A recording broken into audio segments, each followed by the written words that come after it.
ओम शांति। अॼु जी मुरली तारीख़ है 11/10/2021। अॼु मीठा मीठा शिव बाबा ब्रह्मा जे तन द्वारा चवनि था, मीठे मीठे बच्चे रूहानी बाप रूहानी ॿारनि खे सम्झाइनि था कि मनुष्य खे कीअं सम्झायो कि हाणे स्वर्ग जी स्थापना थी थिए। 5000 वर्ष पहिरियों भी भारत में स्वर्ग हुयो। हिन लक्ष्मी नारायण जो राज्य हुयो। वीचार करणो खपे, उन समय केतिरा मनुष्य हुया। सत्युग आदि में ॾाढा करे 9-10 लख हूंदा। शुरूआत में झाड़ नंढो हूंदो आहे। हिन समय जॾहिं कलयुग जो अंत आहे त केतिरो वॾो झाड़ आहे न। हाणे हिन जो विनाश भी ज़रूरु थियणो आहे। ॿार सम्झंदा आहिनि। इहा उहे महाभारत लड़ाई आहे। हिन समय ही गीता जो भॻवान राजयुग सिखाए थो। देवी देवता धर्म जी स्थापना था करनि। संगम ते ही अनेक धर्मनि जो विनाश, हिकु धर्म जी स्थापना थी हुई, हाणे वरी थिए थी। ॿार इहे ॼाणंदा आहिनि कि अॼु खां 5000 वर्ष पहिरियों भारत स्वर्ग हुयो, ॿियो कोई धर्म न हुयो। अहिड़ी नई दुनिया स्थापन करण बाप संगम ते वरी आया आहिनि। उहो ही हिकु धर्म जी स्थापना करण आहिनि। पुराणी दुनिया विनाश थी वेंदी, न त नई दुनिया किथे ठहींदी। सत्युग में हिकु ही भारत खंड हूंदो, त जीअं त भारत ही विश्व जो मालिक हूंदो, ॿियो कोई खंड हूंदो ही न। हाणे त केतिरा खंड आहिनि। भारत खंड भी आहे, परंतु हिन में आदि सनातन देवी देवता धर्म त आहे न। उहो प्राय लोप थी वियो आहे। हाणे वरी परम पिता परमात्मा ब्रह्मा द्वारा स्थापना करनि था। बाक़ी सभु धर्म जो विनाश थी वेंदो। ये त यादि रखिणो आहे कि सत्युग त्रेता में कोई ॿियो राज्य न हुयो। सभु धर्म वारा हिते आहिनि। काथे हिकु धर्म, काथे अनेक धर्म। केतिरो दुख, अशांति, मारामारी आहे न अनेक धर्मनि में। महाभारत लड़ाई भी इहा उहा ई आहे। हिकु तरफ़ यूरोप वासी यादव भी 5000 आहिनि। 5000 वर्ष पहिरियों भी एतिरा मुसल इन्वेंशन कया आहिनि। कौरव पांडव भी हुया। पांडवनि जी तरफ़ युद्ध खुदि परमपिता परमात्मा मददगार हुयो। हाणे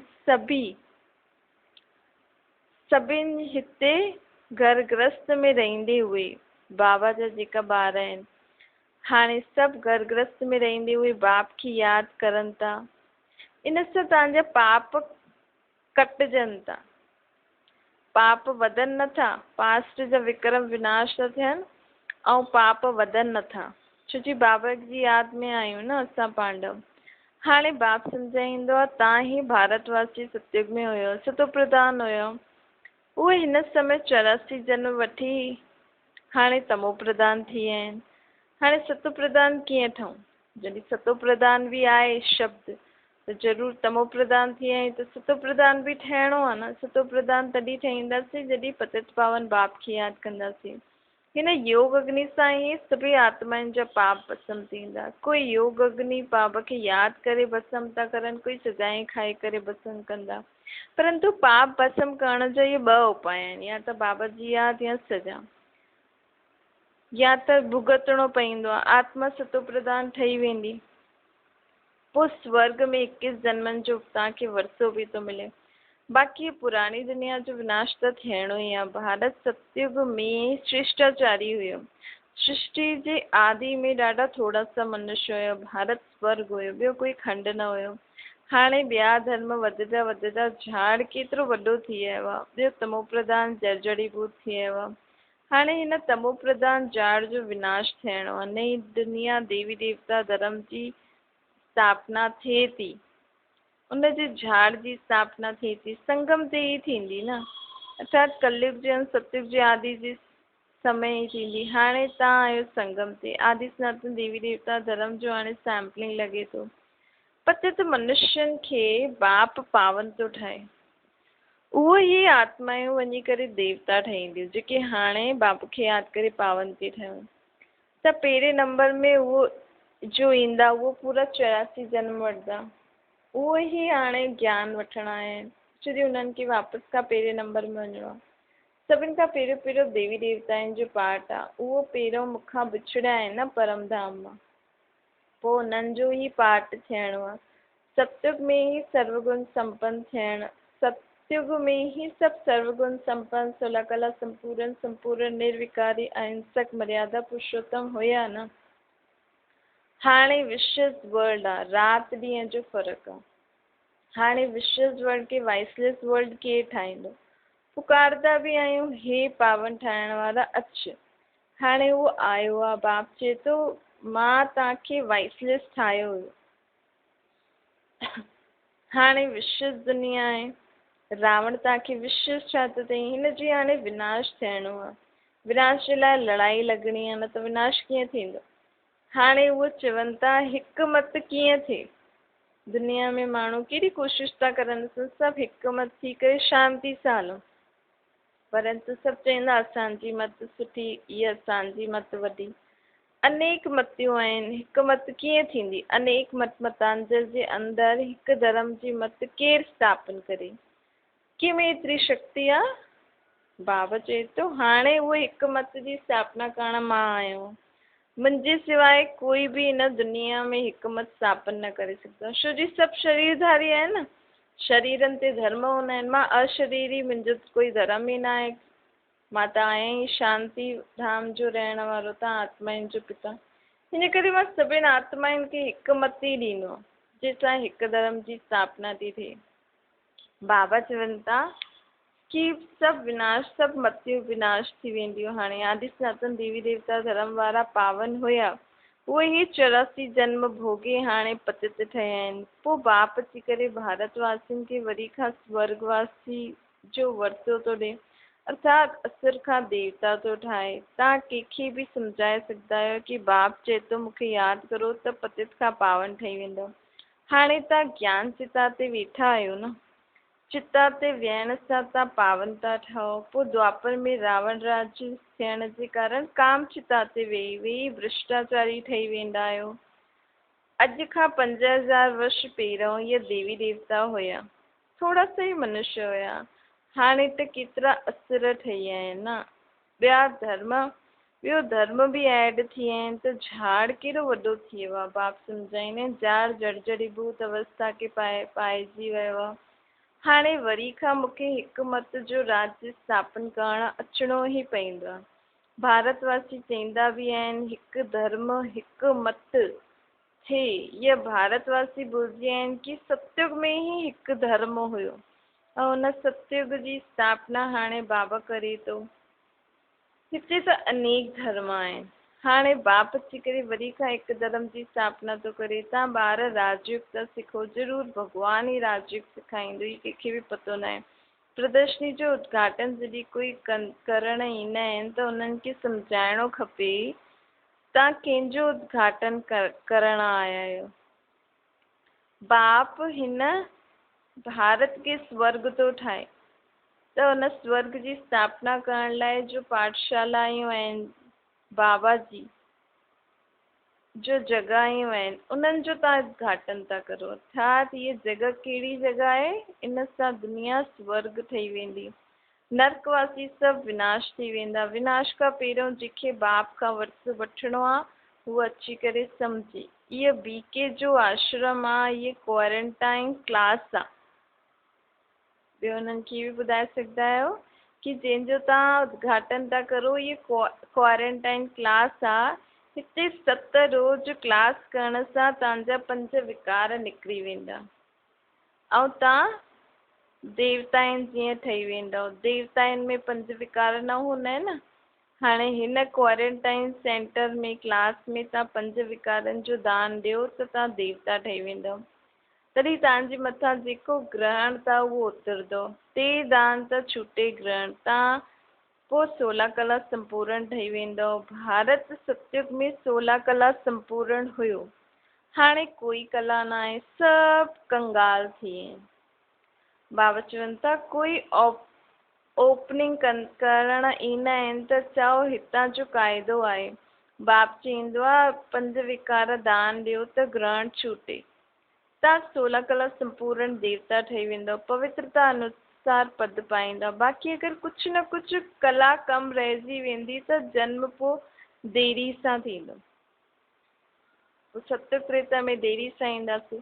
विकारनि जो दान त ॾियण त सुठो आहे न, चंद्रमा खे ग्रहण लगदो आहे त ब्राह्मणनि जे अॻियां ध्यानु ॾींदा आहिनि। हाणे ब्राह्मण त वॾा आदमी थी विया आहिनि, ग़रीब माण्हुनि खे भी उन्हनि खे माण्हू दान ॾींदा आहिनि, उहो भीख मांगदा आहिनि, पुराणा कपिड़ा आदि बि वठंदा आहिनि। वास्तव में ब्राह्मण पुराणा कपिड़ा न वठंदा आहिनि, उन्हनि खे नयो ॾियणो पवंदो आहे। हाणे त सम्झो था न, भारत 16 कला संपूर्ण हुयो, हाणे आयरन एज थी वई आहे। 5 विकारनि जो ग्रहण लॻल आहे न, हाणे तव्हां 5 विकारनि जो दान ॾियो। ये अंतिम जन्म पवित्र रहंदव त नई दुनिया जा मालिक ठहींदव। स्वर्ग में ॾाढा थोड़ा सा माण्हू हूंदा, पिछाड़ी में वृद्धि खे पाईंदा, हाणे त विनाश बि साम्हूं बीठो आहे। बाप चईंदो आहे 5 विकारनि जो दान ॾियो त ग्रहण छुटिजी वञे। हाणे तव्हांखे श्रेष्ठाचारी ठही स्वर्ग जो सूर्यवंशी राज्य वठिणो अथव, त भ्रष्टाचारी ठहण हाणे छॾो। अगरि ठहिणो अथव त छॾिणो पवंदो, 5 विकारनि जो दान ॾियणो पवंदो। त पंहिंजी दिलि खां पुछो, असां सर्वगुण संपन्न, 16 कला संपूर्ण, संपूर्ण निर्विकारी, अहिंसक, मर्यादा पुरुषोत्तम ठहिया आहियूं? नारद जो भी मिसाल आहे न, हिकु भी विकार हूंदो त लक्ष्मी खे कीअं वरे सघंदा। कोशिश कंदा रहो, खाद आग में आग, सोने में खाद हूंदी आहे त आग में विझंदा आहियूं त ख़तम थी वेंदी आहे न। सोनो जॾहिं गलाईंदा आहियूं, गलदे गलदे आदि, अगरि आग ठंडी थी वञे त खाद निकिरंदी न आहे। अगरि इन करे पूरी आग में गलाईंदा आहियूं, पोइ जॾहिं ॾिसूं किचिड़ो अलॻि थी वेंदा आहिनि त कार्ब में विझंदा आहिनि। हिते बि बाबा खे असांखे सुठी रीति यादि करिणो, ईअं न थोरो यादि कयो पोइ बंदि, पोइ थोरो न। जॾहिं एकाग्र थी करे बाबा खे मन ऐं बुद्धि सां बाबा खे यादि कंदासीं, तॾहिं असांजी आत्मा में जेकी खाद आहे उहो निकिरंदी वेंदी। कोई बि विकार में न वञिणो आहे, तीव्र वेग सां पुरुषार्थ करिणो आहे। पहिरियों त पवित्रता जी प्रतिज्ञा करो, बाबा तव्हां पावन ठाहिणा आहियो, असां त कॾहिं बि विकार में न वेंदासीं, देही अभिमानी ठहिणो आहे। बाप असां आत्माउनि खे सम्झाइनि था, उहो सुप्रीम आत्मा आहे न, तव्हां ॼाणंदा आहियो असां पतित आहियूं, आत्मा में ई संस्कार रहंदा आहिनि। मां तव्हांजो बाप तव्हां आत्माउनि सां थो ॻाल्हायां, हीअं कोई चई न सघंदो आहे मां तव्हांजो बाप परमात्मा आहियां। मां आयो आहियां पावन ठाहिण लाइ। तव्हां पहिरियों सतो प्रधान हुयो, पोइ सतो रजो तमो में आया, तमो प्रधान ठहिया आहिनि। हिन समय 5 तत्व बि तमो प्रधान आहिनि, इन करे दुख ॾींदा आहिनि, हर चीज़ दुख ॾींदी आहे। यही तत्व जॾहिं सतो प्रधान थींदा तॾहिं हिननि सां असांखे सुख मिलंदो, हुनखे सुखधाम चइबो आहे। इहे दुखधाम आहे, सुखधाम आहे बेहद जो बाप जो वरितो, दुखधाम आहे रावण जो वरितो। हाणे जेतिरो श्रीमत ते हलंदव ओतिरो ऊच पद पाईंदव, पोइ प्रसिद्ध थी वेंदव कि कल्प कल्प इहे ईअं ई पुरुषार्थ कंदा आहिनि। ये कल्प कल्प जी बाजी आहे, जो जास्ती पुरुषार्थ कंदा आहिनि उहो पंहिंजो राज्य भाग्य वठंदा आहिनि। ठीकु पुरुषार्थ न कयो हूंदो त 3rd ग्रेड में हली वेंदा। प्रजा में भी पतो न आहे छा जा वञी करे ठहनि। लौकिक बाप बि चईंदो न, तव्हां असांजो नाम बदनाम कंदा आहियो त घर खां निकिरो। बेहद जो बाप बि चईंदो आहे तव्हांखे माया थप्पड़ अहिड़ो लॻाईंदी आहे जो सूर्यवंशी चंद्रवंशी में ईंदा ई न आहियो, पंहिंजे पाण खे चमाट मारी अथव न। बाप चईंदा आहिनि वारिस ठहो, राज तिलक वठणु चाहींदा आहियो त मूंखे यादि करो, ॿियनि खे बि यादि ॾियारणो आहे त तव्हां राजा ठहींदा। नंबरवार त हूंदा ई आहिनि न। कोई बैरिस्टर हिकु केस जो लाख रुपए कमाईंदो आहे, कोई त ॾिसो पाइण लाइ कोट बि न आहे कंहिंखे त। पुरुषार्थ ते मदार आहे न, तव्हां बि पुरुषार्थ कंदा आहियो त उच्च पद पाईंदा आहियो। मनुष्य खां देवता ठहिणो आहे न, चाहे मालिक ठहो चाहे प्रजा में भी नौकर चाकर वञी करे ठहींदव। स्टूडेंट जी चलन सां टीचर सम्झी वेंदा आहिनि। वंडर इहा आहे जो पहिरियों वारनि खां पिछाड़ी वारा तिखा हली वेंदा आहिनि, छो जी हाणे दिन प्रतिदिन रिफाइन पॉइंट्स मिलंदी रहंदियूं आहिनि, सैम्पलिंग लॻंदो ई रहंदो आहे न। पहिरियों वारा त कई भागंती बि थी आहे, न्यू ऐड थींदा वेंदा आहिनि, नई पॉइंट्स मिलंदी रहंदियूं आहिनि। ॾाढी युक्ति सां सम्झाइबो आहे। बाबा चईंदा आहिनि ॾाढा गुही रमणीक ॻाल्हियूं तव्हांखे मां ॿुधायां थो, जंहिंसां तव्हां झटि निश्चय बुद्धि थी वेंदव। जेसि ताईं मुंहिंजो पाठ आहे मां तव्हांखे पढ़ाईंदा रहंदमि। ये भी ड्रामा में नूंदा जॾहिं कर्मातीत अवस्था खे पाईंदव तॾहिं पूरी पढ़ाई थी वेंदी, ॿार भी सम्झी वेंदा आहिनि। पिछाड़ी में इम्तिहान जी रिज़ल्ट सभिनि खे मालूम पइजी वेंदी केरु केरु छा ठहींदो। हिन पढ़ाई में नंबर 1 सब्जेक्ट आहे ही पवित्रता जी। जॾहिं बाबा जी यादि में न रहंदव, जेसि ताईं बाबा जी सर्विस न कंदव, तेसि ताईं आत्माउनि खे, ॿारनि खे आराम न अचिणो खपे। बाबा जी यादि, बाबा जी सर्विस, इहो ई असांजो आराम आहे। कोई तव्हांजी लड़ाई आहे ही माया सां। इन में ई असांखे सुख मिलणो खपे। आराम करण सां सुठो लॻंदो आहे न, लेकिन असांखे कंहिंसां सुठो लॻणो खपे, बाप जी यादि ऐं सर्विस सां। असांजी माया सां लड़ाई आहे न, भल माण्हू रावण खे जलाइनि था, परंतु ॼाणंदा न आहिनि कि इहे केरु आहे। दशहरो ॾाढो मल्हाईंदा आहिनि। हाणे तव्हांखे वंडर लॻंदो आहे, राम देवता जी, राम भॻवान जी भगवती सीता चुराए वई, सीता खे रावण चुरायो, ये कीअं थी सघंदो आहे? सम्झ जी ॻाल्हि आहे न। हाणे असां बि सम्झो आहे, असांखे पोइ ॿियनि खे बि सम्झाइणो आहे कि राम जंहिंखे भॻवानु सम्झी करे असां पूॼूं था, उनजी भगवती सीता खे रावण कीअं चुराए सघंदो आहे? अगरि उनजी सीता खे चुराईंदो त राम असांजी मदद कीअं कंदो? बंदरनि जो लश्कर वरितईं, ईअं कॾहिं थी सघंदो आहे छा? कुझु बि सम्झंदा न आहिनि। त जॾहिं प्रदर्शनी ते ईंदा आहिनि, पहिरियों पहिरियों ॿुधाइणो खपे। भारत में न लक्ष्मी नारायण जो राज्य हुयो, तॾहिं केतिरा मनुष्य हुया। 5000 वर्ष जी पहिरियों जी त ॻाल्हि आहे, हाणे कलयुग आहे। उहा ई महाभारत लड़ाई आहे। बाप अची करे राज्य थो सिखाए, विनाश बि थींदो। हिते हिकु धर्म, हिकु मत अथवा पीस कीअं स्थापन थिए थी, उहो अची करे सम्झो। जेतिरो मथो मारंदव हिकु मत थियण जे लाइ, माण्हू अॼुकल्ह जेतिरो मथो मारनि था, ओतिरी लड़ायूं थी लॻनि। बाप चईंदो आहे, हाणे मां उन सभिनि खे आपस में लड़ाए माखन तव्हांखे थो ॾियां। बाप सम्झाईंदा आहिनि, जो कंदो सो पाईंदो। कोई कोई ॿार पाण खां बि, बाप खां बि ऊच ठही वेंदा आहिनि, ठही सघंदा आहिनि। तव्हां मूंखां बि साहूकार विश्व जा मालिक ठहींदा आहियो न, मां न ठहींदो। मां तव्हां ॿारनि जी निष्काम सेवा कंदो आहे, मां दाता आहियां न। ईअं कोई ईअं कोई न सम्झे असां शिव बाबा खे 5 रुपया ॾियूं था, परंतु शिव बाबा खां 5 पदम स्वर्ग में वठो था न, त ॾियूं था या वठूं था? अगरि सम्झंदा आहिनि कि असां ॾियूं था, इहा त शिव बाबा जी ॾाढी वॾी इंसल्ट आहे। शिव बाबा छा कंदो असांजा पैसा? ऐं एॾो वॾो शिव बाबा खे सिर्फ़ु 5 रुपया ॾींदव? बाबा चवनि था कि मां तव्हांजो वठी करे छा कंदमि? मां त तव्हांखे 5 रुपए जे बदिले एॾो सभु कुझु स्वर्ग में ॾियां थो न। त इहो ॾियणु न थियो, इहो वठणु थियो। ऐं बाबा खे असां भंडारी में विझूं था त हुन सां असांखे रहण खाइण पीअण लाइ सुविधाऊं मिलनि थियूं न। बाप तव्हांखे केतिरो ऊच थो ठाहे। तव्हांजा 5 रुपया शिव बाबा जे खज़ाने में जेका ॾियो था, बाबा तव्हांखे 5 करोड़ थो ॾिए हुनजे बदिले। कौड़ी जे बदिले हीरे जहिड़ो थो ॾिए। ईअं कोई संशय में न लाहे कि असां शिव बाबा खे ॾियूं था। इहे केतिरो भोलो आहे न बाबा। ॾिसो, 5 जे बदिले कोई 5 लख ॾींदो? इहो कॾहिं ख़्याल बि न करणो खपे कि असां बाबा खे ॾिनो न। शिव बाबा खां असां 21 जन्मनि जे लाइ वरितो था वठूं। ॾिसो, अॼु अंतिम जन्म में बि असां बाक़ी मनुष्य आत्माउनि खां केॾा सुखी आहियूं न। असांखे रहण लाइ जॻह आहे, खाइण लाइ रोटी पाणी बि मिले थो, बस दाल रोटी मिले त थो। ॿियनि खां त सुठा आहियूं न असां। त सोचो, कलयुग अंत जाईं असां पंहिंजो वरिसो फिक्स था करूं। शुद्ध विचार सां न ॾिनऊं त स्वीकार बाबा न कंदो। सभु ॻाल्हियुनि जी समझ बुद्धि में रखणी आहे। ईश्वर अर्थ दान कंदा आहियो, ईश्वर छा बुखो आहे? हुनखे त पंहिंजो शरीर न आहे, कुझु बुख ई न लॻंदी, त असां ईश्वर अर्थ छो था ॾियूं? ईअं न सम्झो।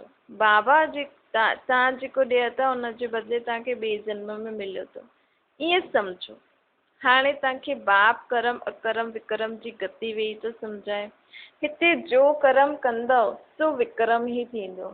छो जी रावण जो राज्य आहे न, सत्युग में कर्म अकर्म थी वेंदो आहे। असां तव्हांखे हाणे हुन दुनिया में ट्रांसफर था करूं,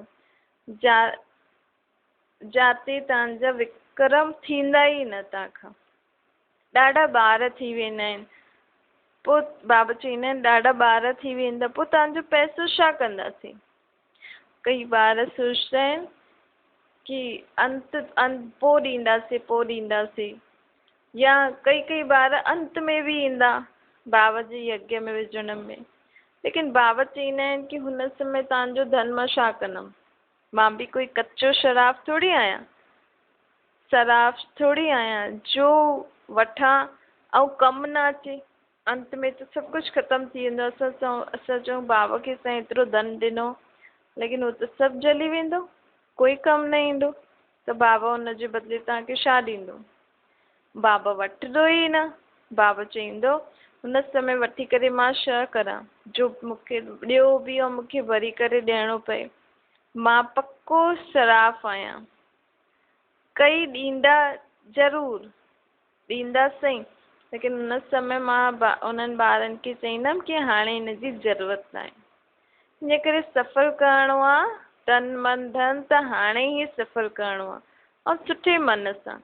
छा ओम शांति वरदान आहे पंहिंजी बुद्धि रूपी नेत्र खे क्लियर ऐं केयरफुल रखण वारा मास्टर नॉलेजफुल पावरफुल ठहो।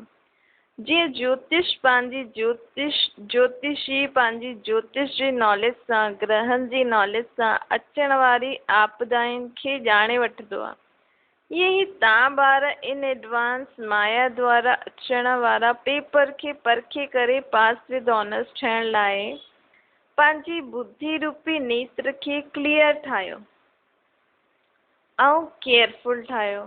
बुद्धि रूपी नेत्र जीअं जीअं ॾींहं अॻियां वधंदा यादि जी साइलेंस जी शक्ति खे वधायो। बाबा जी यादि साइलेंस जी शक्ति खे वधायो। इन सां तव्हांखे मालूम पइजी वेंदो कि अॼु कुझु थियण वारो आहे। मास्टर नॉलेजफुल पावरफुल ठही वेंदव त पोइ हार न खाईंदव कॾहिं बि। स्लोगन आहे पवित्रता जी नवीनता। इहे ई बाबा जे ज्ञान जो फाउंडेशन आहे। जेतिरो आत्मा मनसा वाचा कर्मणा पवित्र रहंदी, ब्रह्मचारी रहंदी, ओतिरो हुन आत्मा खे ज्ञान जी धारणा थी सघंदी आहे। बाबा जी यादि उहो करे सघंदी आहे। अच्छा, ओम शांति।